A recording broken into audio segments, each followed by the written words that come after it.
আগের ভিডিওতে যে সুতোর রিল দিয়ে পেন্সিল চোকারটা বানিয়েছিলাম তার দুটোতেও ইয়াররিংস বানাতে হবে না, আর সেই ইয়াররিংসটা বানানোর জন্য এখানে কিন্তু আমি মাজনের বাক্স ইউজ করেছিলাম। সেই মাজনের বাক্সগুলোই দুটো গোল করে কেটে নিয়ে আর দুটোর ওপরে লাগিয়ে দিয়েছিলাম যাতে এটা একটু শক্ত হয়, আর তার ওপরে যেই পেন্সিল চোকারের কাপড়টা দিয়েছিলাম সেই কাপড়টা দিয়েই কভার করেছিলাম। আর এখানে এইভাবে কভার করে নেওয়ার পরে এর পেছনের দিকেও আরও একটা কাপড় দিয়ে কভার করেছিলাম যাতে জিনিসটা দেখতেও ভালো লাগে আর দুদিক থেকে সেই যেন মাজনের প্যাকেটটা দেখতে না পাওয়া যায়।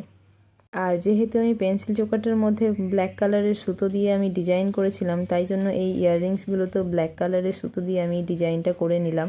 একটু রাউন্ড শেপেরই ডিজাইনটা করেছিলাম। তারপর এই সুতোর কাজটা শেষ হয়ে যাওয়ার পরে এখানে কিছু ঝুমকো লাগিয়েছিলাম। এই সুতো দিয়ে যেভাবে ঝুমকোগুলো লাগাই সেরকম ঝুমকোগুলো লাগিয়ে দেওয়ার পরে আর আমি এইখানে যে পেন্সিল চোকারের যে প্যাঁচার একটা লকেট দিয়েছিলাম সেই রকম এতেও সেই দুটো প্যাঁচার লকেট দিয়ে দিয়েছিলাম।